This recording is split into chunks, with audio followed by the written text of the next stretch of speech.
동생들 안녕. 영규영이야. 항사 태민이. 자, 근현대사편. 자, 이 시간에는 항일이병운동과 애국개몽운동을 함께 좀 보도록 할게요. 자, 둘 다 국권 회복운동이라 얘기할 수 있습니다. 자, 방법이 좀 달랐었죠. 자, 먼저 출제 포인트부터 알려드리도록 하겠습니다. 우리 옆에 또 포켓몬 친구 좀 소개부터 하고 가야겠죠. 인사 부탁합니다. 또다시 돌아온 잠만보입니다. 오늘도 잠만보님, 자, 잘 부탁드립니다. 자, 먼저 잠만보님한테 하나 여쭤보겠습니다. 자, 항일이병운동은 싸움으로, 자, 그래서 무력으로 일본을 우리나라에서 몰아내자라는 입장이었겠고, 애국개몽운동은 우리가 실력을 키워야 일본한테 이길 수 있다, 이러한 입장이 되겠습니다. 이 잠만보가 만약에 이 시대 때의 청년이었다면 어떤 활동을 펼쳤을 것 같아요? 저라면 임양한 일편단심을 가지고 아마 의병 활동을 하지 않았을까 싶습니다. 그래요. 자, 의병활동, 목숨을 걸고 하는 건데 가능하겠습니까? 뭐 이 한 몸 바쳐서 어떻게든 된다면은 바쳐야죠.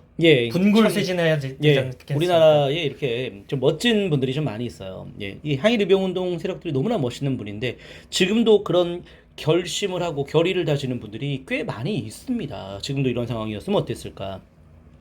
자, 실제로 항일의병운동은 목숨을 바치고 독립군이 되고 일본하고 싸우다가 전사하신 많은 분들이 있지요. 그렇죠? 그 내용들 자세히 살펴보겠습니다. 오늘 출제 포인트는요.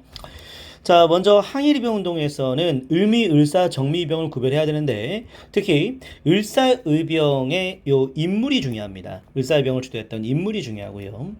자, 그 다음에 정미의병에 대한 내용이 매우 중요합니다. 이러이러한 내용들이 정미의병이다라는 것이 아주 중요하겠습니다. 알겠죠? 자, 그리고 애국개몽운동은 뭐니뭐니 해도 보안의 헌정연구회 대한자강회 신민회인데 특히 대한자강회하고 신민회의 출제 비중이 매우 높습니다. 자, 특히 사료로도 언급되는 경우가 많고요. 그래서 이렇게 살펴보면 되겠습니다. 자, 이제 본격적으로 애국개몽운동, 항일의병운동, 자, 시작을 해볼게요. 먼저 항일의병운동부터 가야겠죠? 자, 항일의병운동 먼저 을미사병과 단발령에 대한 반발로 을미의병이 일어났습니다. 유인석과 이소은 같은 양반 유생들이 주도했어요. 그런데 고종이 단발령을 철회한 다음에 해산 공고를 내렸습니다. 의병은 수용합니까? 거부합니까? 수용합니다. 자, 고종의 해산 공고를 수용했다는 게 굉장히 중요한 내용이에요. 이렇게 하시고요. 자, 농민들은 자, 을미병이 많이 가담했다가 을미병이 해산된 다음에 그때의 그 농민들의 입장은 뭐였을까요? 목미? 뭐 이런 느낌이죠. 이게 뭐지? 그렇죠. 이게 왜 해산해? 왜? 갑자기 왜? 그렇죠. 그래서 이 농민들이 이제 활빈당을 만들게 되는 것입니다. 자, 그래서 활빈당은 1900년부터 1904년까지 이들의 이제 주장은 대한 3인 논설에 나와 있습니다. 자, 균전제, 광공형 실시, 이권 침탈 저지에 대한 내용을 확인할 수 있는데요. 특히 균전제에 하자라는 내용은 바로 농민의 입장을 반영한 거라 볼 수가 있겠죠. 자, 그 밖에 영학당, 남학당 같은 다양한 농민 조직이 있다라고 보시면 되겠고요. 자, 이제 을사의병 가보도록 하겠습니다. 정말 중요합니다. 자, 을사의병, 을사조약 이후에 자, 을사의병을 주도했던 인물, 자, 최익형과 신돌석, 민종식이 있겠습니다. 자, 대마도에서 순국하셨던 양반 유생은 누구라고요? 최익현입니다. 그렇죠. 그리고 평민의병장의 출연입니다. 자, 울진 삼척 태백산에서 큰 활약을 펼쳤죠. 누구예요? 호랑이 신돌석입니다. 그렇죠. 신돌석이었고 홍주 출신의 전직관리는요? 민종식입니다.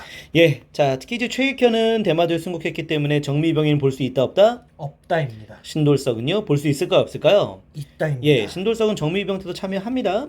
그렇게. 자, 근데 실제로 이제 신돌석이 정미병에 참여했는데 그 내부의 밀정의 신고로 인하여서 결국에는 체포당했었죠. 자, 정미병 갑시다. 당시 고종의 퇴위와 그리고 군대 해산에 대한 반발로 자, 이 군인들이 의병에 합류했다 볼 수 있겠는데요. 자, 특히 시위대 대대장 박승환의 자결은 많은 군인들한테 자, 분노케 하는 계기가 되었습니다. 자, 특히 이제 정미의병이 이제 1907년부터 이제 본격화된 건데요. 자, 우리의 군인들이 의병에 합류함에 따라 이제는 우리의 군인들이 일본군하고 싸우게 되는 것이죠. 이건 이제 전쟁화되었다라는 표현을 쓸 수도 있겠죠. 예. 그렇죠. 자, 이렇게 의병 전쟁화되었을 때에 영국인 기자 맥켄지는 이것을 자유를 위한 한국의 투쟁이다라고 소개하기도 했었습니다. 자, 정말 중요한 건 바로 1908년에 통감부가 있는 서울로 진공하자. 서울 진공작전을 펼쳤다라는 건데요. 자, 전국에 13도 창의군이 결성이 되었고요. 자, 동대문 인근까지 진출하긴 했다라고 할 수 있겠는데요. 자, 그 과정에서 외국 영사관한테 우리를 국제적인 교전단체로 인정해달라고 요구했다라는 것입니다. 뭐 여러 화력이, 자, 전투력이, 조직력이 일본에 비해서 많이 밀린 것도 사실이었는데요. 자, 그래서 우리는 실패하긴 했지만 서울지구작전은 의병 전쟁의 성격을 띈 것으로 아주 큰 의미가 있겠습니다. 자, 총대장은 이인영이었는데 허위로 바뀌었고요. 그리고 13도 창의군만큼은 평민의병장이 존재하지 않았다라고 볼 수가 있겠네요. 정미의병에는 평민의병장이 존재하였으나 13도 창의군에 평민의병장이 없다라는 것을 기억해 줬으면 좋겠습니다. 자, 1909년 마지막까지 의병 활동을 펼쳤던 지역은 가장 투쟁이 강도가 심했던 어느 지역이었어요? 전라도입니다. 예, 호남이었습니다. 전라도 호남 일대에서 의병이 활성화되자 일본은 남한 대토벌 작전을 통해서 의병을 초토화시켜 버렸습니다. 자, 그래서 더 이상 국내에서 의병 활동은 하기 어려워져서 국외의 독립군이 되거나 국내에서는 소규모 활동을 펼쳤던 바로 독립의군부의 임병찬이라던가 마지막 의병장 최응원 등이 있다라고 볼 수 있겠습니다. 자, 전만모님. 예. 자, 이 정밀병은 전쟁의 성격을 띈다라고 얘기했죠. 예. 그렇죠. 근데 혹시 일본이 우리를 병합하는 데에 그 어떠한 전쟁도 없었다, 뭐 이런 얘기를 주장하는 사람이 있을 수 있다면 그 말은 동의하십니까? 동의하지 않습니까? 우리의 선조들이 흘린 피를 헛되이 하는 발언이라고 생각합니다. 그렇죠. 예, 특히 의병, 특히 정밀병을 생각한다면 전쟁 없이 우리가 식민지 되었다. 정말 말도 안 되는 역사 왜곡이죠. 그렇죠. 예. 식민사관이 아닌가라는 생각이 듭니다. 예, 그렇죠. 예, 유튜브니까 이런 얘기들은 자, 좀 편하게 할 수 있지 않을까 싶습니다. 자, 예, 자, 역사 공부가 아주 중요하죠. 예. 많이 중요합니다. 예, 그렇게 하고요. 자, 다음 내용 애국계몽운동 살펴보겠습니다.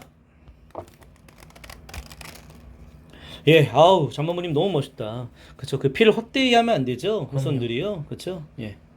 어떻게 쟁취해낸 이 나라인데. 예, 그렇죠. 좋습니다. 제가 정말 하고 싶은 말들을 대신 잘해주고 있습니다. 자, 애국계몽운동, 예, 실력을 통해서 국권 회복하자라는 겁니다. 자, 여기에는 힘의 논리가 반영이 되죠. 이걸 바로 예, 사회 진화론이라고 하죠. 그렇죠? 자, 예, 이제 구체적으로 살펴보도록 하겠습니다.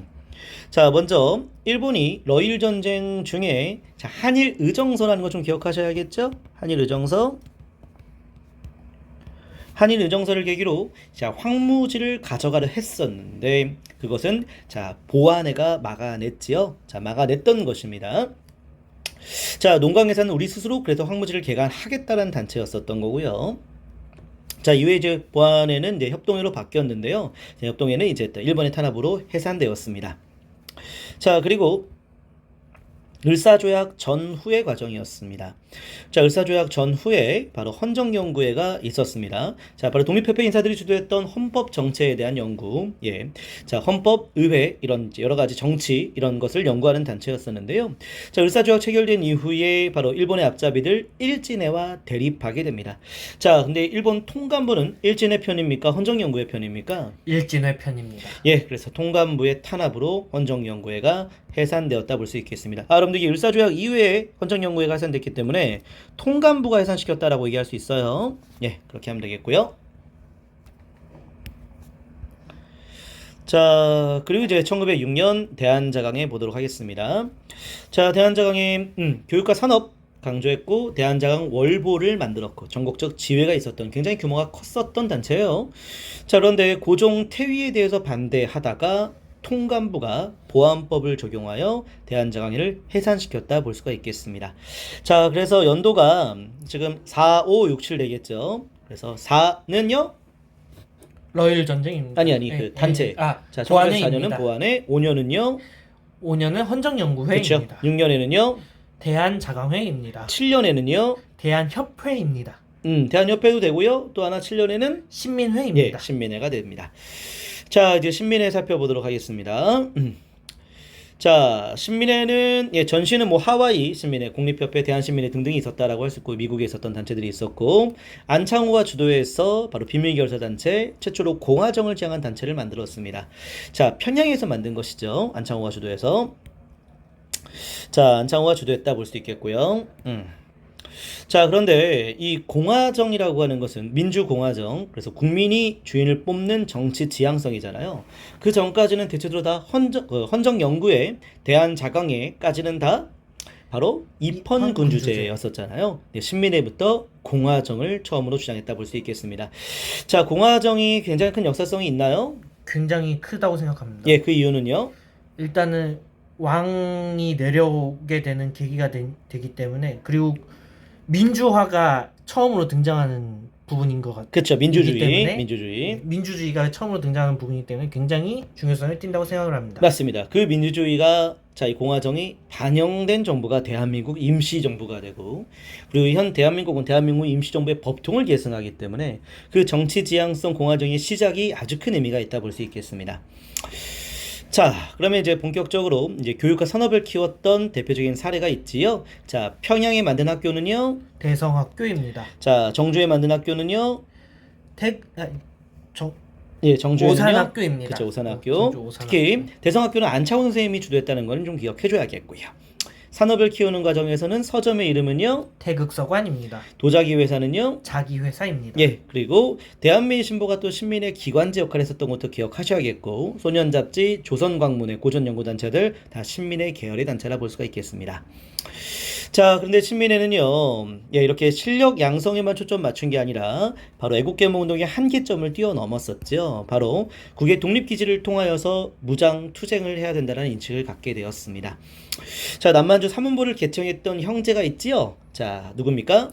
이회영, 이시영 형제입니다. 자, 재산 수천억 원이라고 볼 수 있겠습니다. 이제 그거 다 팔아가지고 남만주 사문부를 개척했고, 그래서 이회영 선생님은 신흥무관학교 설립까지 주관했다 볼 수 있습니다. 신흥강소, 신흥무관학교로 발전해서 바로 이 독립군 양성에도 초점을 맞췄다라 볼 수가 있겠죠. 예. 자, 국의 독립기지는 그래서 학문도 양성하고 그리고 독립군을 키우기 위한 바로 무장투쟁도 준비했다라고 얘기할 수 있겠네요. 자, 그런데 말입니다. 신민회가 해산됐던 사건이 매우 중요하죠. 바로 1911년 바로 안학사건, 안명근 사건을 계기로 해서 있었던 백오인 사건 되겠습니다. 자, 안명근이 일본 총독을 죽이고자 했다. 그 배후에 신민회 간부 백오인이 있다라는 것이죠. 이거 조작 사건이죠. 네. 그래서 신민회가 해산되었고 또 신민회 간부들이 기독교인들이 많았는데 그들이 탄압된 사건이라 볼 수 있겠습니다. 백오인 사건이 연도가요? 1911년입니다. 그리고 신민회는 1907년부터 11년 꼭 기억해 주셔야겠습니다. 자, 안창호는 이렇게 신민회가 탄압을 당하자 바로 청년 하구회라고 하는 청년들을 육성하고자 했던, 실력을 양성하고자 했던 단체를 미국으로 옮겨서 흥사단으로 개편했습니다. 자, 이 응사단은 다시 국내의 수양동호회로 발전했고요. 근데 이 일본이 수양동호회를 탄압해서 안창호도 엄청나게 고문을 당했던 그 사건이 수양동호회 사건이라 볼 수 있겠습니다. 1937년이죠. 안타깝게도 이 과정에서 안창호의 제자들이 아주 친일파로 변질되는 그런 일들이 많이 있었죠. 그 대표적인 인물이 바로 이광수가 되겠습니다. 예, 자, 이렇게 했어요. 자, 신민회의 역사성, 좀 자세히 살펴보면 좋을 것 같고요. 자, 이렇게 해서 애국개몽운동까지 다 살펴보았습니다. 예, 수고하셨습니다. 고생하셨습니다.